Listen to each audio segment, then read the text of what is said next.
আজকে একটা বাটা মাছের রেসিপি তোমাদের কাছে শেয়ার করব। আশা করি এরকম রেসিপি কিন্তু তোমরা আগে খাওনি। আজকের রেসিপিটা ভীষণ সিম্পল কিন্তু টেস্ট হবে পুরো অন্যরকম। হ্যালো এভরিওয়ান, আমি দেবজানি দুনিয়ায় তোমাদের সবাইকে স্বাগত। আজকের রেসিপি হচ্ছে টক ঝাল মিষ্টি বাটা। তো চলো বেশি বকবক না করে রেসিপিটা স্টার্ট করা যাক।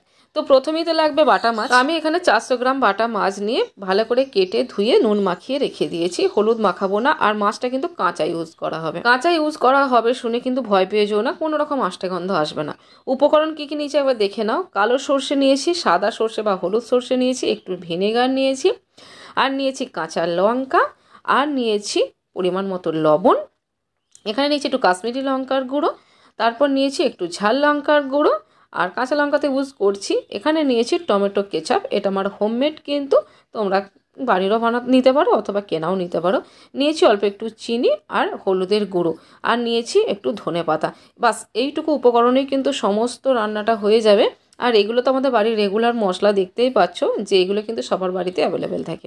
তো প্রথম কাজ হচ্ছে কালো সর্ষে আর সাদা সর্ষে একসঙ্গে ফাইন পেস্ট করে নেওয়া। তো আমি এটাকে ফাইন পেস্ট করে নিয়ে আসছি। দেখো পেস্ট বানানো হয়ে গেছে, কিন্তু এইভাবে আমি ইউজ করব না। তোমরা যারা ভিডিও আমার দেখো তারা তো জানোই যে আমি সর্ষের খোসা ইউজ করি না, একমাত্র পাতুরি ছাড়া, কারণ সেই ক্ষেত্রে প্রচুর জল ইউজ করা যাবে না, সেই জন্য ইউজ করতে হয়। তো দেখো ভালোভাবে ছেঁকে নিলাম। এই যে কালো অংশটা এটা ফেলে দেবো, এটা কিন্তু শরীরের জন্য ভীষণ ক্ষতি করে। যাদের কিন্তু সর্ষে খেলে গ্যাস অ্যাসিডিটির সমস্যা হয় তারা কিন্তু এইভাবে যদি খাও তাহলে কিন্তু কোনো প্রবলেম হবে না। তো যাই হোক দেখো এটাকে ছেঁকে নিয়েছি, এবার নেক্সট স্টেপে চলে যায়। তো প্রথমেই আমি একটা কড়া নিয়েছি, আর কড়ার মধ্যে দিয়ে দিয়েছি সর্ষের তেল। এখানে 2 টেবিল স্পুন মতো সর্ষের তেল ইউজ করছি। এখানে একটু তেলের পরিমাণটা বেশি ইউজ করছি যেহেতু মাছটা ভাজছিলাম।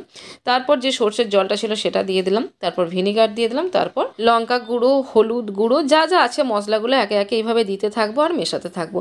তারপর দিয়ে দিলাম কাশ্মীরি লঙ্কার গুঁড়ো, এটাকেও ভালো করে মিশিয়ে নিচ্ছি। এবার এর মধ্যে অ্যাড করে নিচ্ছি টমেটো কেচাপ, এটা দিয়েও কিন্তু ভালো করে মিশিয়ে নিচ্ছি।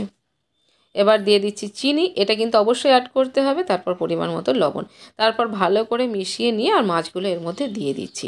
আর ভিনিগারটা কেন ইউজ করেছি? ভিনিগারটা ইউজ করছি কারণ ফার্স্ট হচ্ছে কাঁচা মাছ ইউজ করছি, আর সেকেন্ড হচ্ছে যেই টক ভাবটা আনতে হবে তার জন্য কিন্তু ভিনিগারটা ইউজ করা হয়েছে। এবার দেখো মাছগুলো সব দিয়ে ভালো করে মিশিয়ে নিচ্ছি, তারপর এটা চাপা দিয়ে রান্না করব যতক্ষণ না মাছটা সেদ্ধ হয়ে যায়। মাঝে মাঝে অবশ্যই কিন্তু ঢাকা খুলে নাড়াচাড়া দিয়ে নিতে হবে।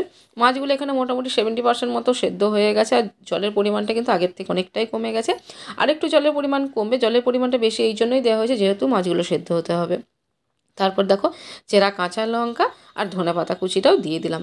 এবার আবার ভালো করে মিশিয়ে নিয়ে আবার চাপা দিয়ে কিছুক্ষণ রান্না করব। খুব বেশি টাইম কিন্তু এই রান্নাটার জন্য লাগে না। আর সবথেকে বড় জিনিস হচ্ছে রান্নার প্রসেসটা ভীষণ ইজি, আর এই গরমে বেশিক্ষণ রান্নাঘরে থাকতে কিন্তু ভালো লাগে না। তাই যতটা শর্টে কাটে অথচ টেস্টি বানানো যায় সেরকম রেসিপি কিন্তু বানাতে ইচ্ছে করে, তাই না? তো দেখো এটা মোটামুটি রেডি হয়ে গেছে। ওপর থেকে একটু টমেটো কেচাপ আমি দিয়ে দিলাম আরেকটু। আর দেখো এখানে গ্রেভি যতটা রাখতে চাও সেরকম রাখতে পারো, আমি যেই যতটা গ্রেভি রাখতে চাই ততটা কিন্তু হয়ে গেছে। এবার এটাকে আমি সার্ভ করে দিচ্ছি।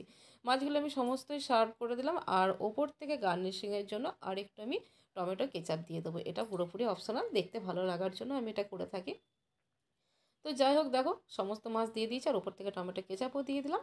আর হ্যাঁ, তোমরা কিন্তু এবার আমাকে জানিও যে ভিডিও তোমাদের কেমন লাগলো বা রেসিপি তোমাদের কেমন লাগলো।